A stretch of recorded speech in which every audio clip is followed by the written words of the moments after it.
मातृभूमि न्यूज, मातृभूमि की आवाज, मातृभूमि के लिए। જામનગરમાં રૂપિયા 1,81,00,000ની છેતરપિંડી કરનાર 2 આરોપી ઝડપાયા। જામનગર સાયબર ક્રાઇમે બંને આરોપીને દબોચી લીધા। એક્સ આર્મી મેન પાસેથી શેર બજારમાં પૈસા રોકવાની લાલચ આપીને ઓનલાઈન ફ્રોડ કર્યો। એક્સ આર્મી મેને પોતાનું ઘર વાઇફના દાગીના વેચીને કર્યું હતું રોકાણ। કોઝવે નામની એપ્લિકેશન મારફતે શેર બજારમાં વધુ નફો મળશે તેવી લાલચ આપી હતી। 16થી વધુ આરોપીઓ ફ્રોડમાં સામેલ હોવાની આશંકા। જામનગર સાયબર ક્રાઇમ પોલીસ સ્ટેશનને મળેલી ફરિયાદના આધારે એક જે ફરિયાદી છે સિનિયર સિટીઝન વ્યક્તિ છે તેમને અલગ અલગ આરોપીઓ દ્વારા એક વોટ્સએપ ગ્રુપ મારફતે કોઝવે નામની એક વેબ એપ્લિકેશનના આધારે જે એમને જણાવવામાં આવેલું હતું કે સેબી માન્ય છે અને યુએસ એક્સચેન્જ સાથે કનેક્ટેડ છે।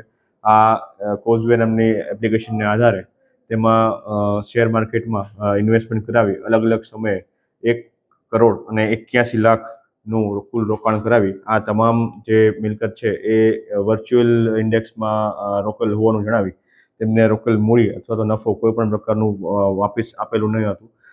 આ બાબતે સાયબર ક્રાઇમ પોલીસ સ્ટેશનમાં 1/2025થી BNS કલમ 318(4), 61(1) તથા IT એક્ટની કલમ 66C અને 66D મુજબ ગુનો દાખલ કરવામાં હતો।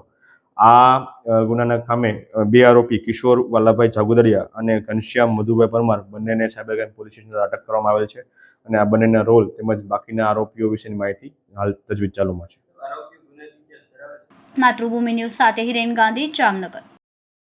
ખૂબ જ ટૂંકા સમયમાં માતૃભૂમિ ન્યૂઝ OTT પ્લેટફોર્મ અને મેગા સિટીમાં કેબલ નેટવર્ક સાથે જોડાઈ જશે, તો જોતા રહો માતૃભૂમિ ન્યૂઝ।